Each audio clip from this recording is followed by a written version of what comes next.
কচুরলতি সবাই কম বেশি খেয়ে থাকেন। আর এই কচুরলতি ছাড়ানো কাটাকাটি করা খুবই কষ্টকর।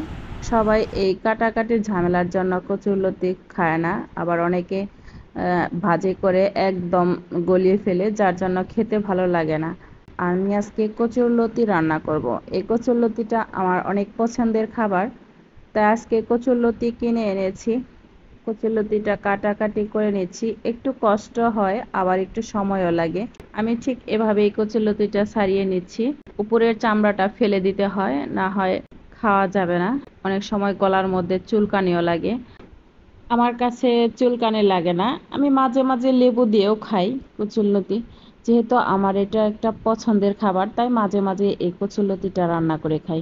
বাড়িতে যখন যাই তখনও রান্না করে খাই। সেটা অনেক চিকন থাকে কচুরলতিগুলা। এই লতিগুলা আবার একটু মোটা সাইজের। তো এগুলোও খেতে ভালো লাগে। বাড়িরগুলা ভাজি করে খেতে বেশ ভালো লাগে। এই কচুরলতি ক্ষেতের মধ্যে চাষ করা হয়, আর বাড়িতে যে চিকন চিকন কচুরলতিগুলো পাওয়া যায় ওগুলো চাষ করা হয় না। ওগুলো যেখানে পানি পড়ে, সব সময় পানি থাকে, সেখানে একা একাই জন্মে। আর নির্দিষ্ট একটা সময়ে লতি হয়, তখন পাওয়া যায়, আর ওই সময়েই খাওয়া হয়। যাই হোক, আমার কচুরলতিগুলা কাটাকাটি শেষ। দেখেন কতটা সুন্দর লাগছে। এখানে আমি একটা চুলার মধ্যে তেল দিয়ে দিচ্ছি। তেলটা একটু গরম হলেই এখানে দিয়ে দিচ্ছি পেঁয়াজ কুচি। পেঁয়াজ কুচিটা হালকা ভাজি করে এর মধ্যে দিয়ে দিচ্ছি কাঁচামরিচ। কাঁচামরিচ ফালি করে দিয়ে দিলাম। হালকা একটু ভেজে নিচ্ছি। খুব বেশি মশলা দিব না, কারণ আমি একটু অল্প পরিমাণেই মশলা খাই। যে কোনো তরকারিতে খুবই সামান্য মশলা খাই।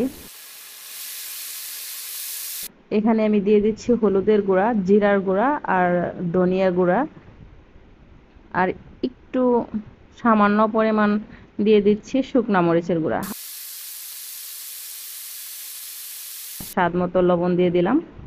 লবণটা দিয়ে এখানে আর কোনো মশলা দেব না, একটু হালকা তেলের সাথে মিশিয়ে দিলাম।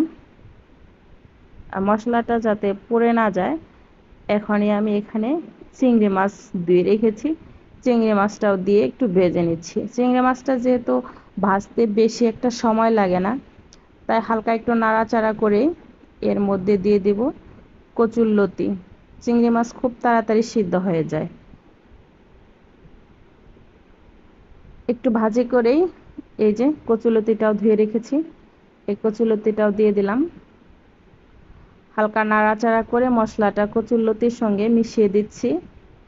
এই কচুরলতি রান্না করার সময় অনেক বেশি নাড়াচাড়া করলে এটা ভেঙে একদম গলে যাবে, একদম নরম হয়ে যাবে, তখন খেতে এতটা ভালো লাগবে না। এই যে মশলাটা আমার কচুরলতির সঙ্গে মাখা হয়ে গেছে। এখন সামান্য পরিমাণ পানি দিয়ে ঢাকনা দিয়ে ঢেকে রাখবো। এই পানিটা দিলে নিচে লেগে যাবে না। কচুরলতি থেকে পানি ছাড়ে না, তাই সামান্য পানি দিতে হবে। পানি দেওয়ার পরে ঢাকনা দিয়ে ঢেকে রেখে দেব কিছুক্ষণ। দেখেন এই যে কচুরলতিটা যাতে সমান সমান পানি থাকে, খুব বেশি পানি দিলে শুকাবে না। এই যে এই পরিমাণ পানি দিয়ে আমি এখন ঢাকনা দিয়ে ঢেকে রাখবো। এর মাঝখানে কোনো নাড়াচাড়া করে দেব না, নাড়াচাড়া করে দিলে কচুরলতিটা গলে যাবে। আমি চাচ্ছি এই কচুরলতিটা সিদ্ধ যাতে হয় আর যাতে গলে না যায়। তো একটু লবণটা চেক করে ঢাকনা দিয়ে ঢেকে রেখে দিলাম। কিছুক্ষণ পরে একটু দেখে নিলাম, এই যে এইরকম ভাবে শুকিয়ে গেছে, প্রায় একটু আর আছে। এর মধ্যে উপরে একবার নাড়াচাড়া করে দিচ্ছি, মাঝখানে কোনো নাড়াচাড়া করে দেইনি। এই যে হালকা নাড়াচাড়া করে এই পানিটাও রাখবো না আমি, যাতে নিচের পানিটাও একদম শুকিয়ে যায়। আবার একটু ঢাকনা দিয়ে ঢেকে রেখে দেব কিছুক্ষণ। উপরে নিচে নাড়াচাড়া করে দিলাম। এই যে ঢাকনা দিয়ে ঢেকে রেখে দিচ্ছি, যাতে কচুরলতিটা সম্পূর্ণ পানিটা শুষে নেয়। এই যে পানিটা শুকিয়ে গেছে, এখন আমার রান্নাটা হয়ে গেছে। আজকে দুপুরে এই কচুরলতি দিয়েই ভাত রান্না করা হয়েছে, আর সবজি রান্না করেছি। এখানে এই যে কচুরলতিটা বাটির মধ্যে নিয়ে নিয়েছি, সবজি রান্না করেছি, সবজি দিয়ে এখন দুপুরের খাবারটা খাবো। দেখেন কতটা সুন্দর লাগছে, খেতেও কিন্তু অসম্ভব ভালো লাগে।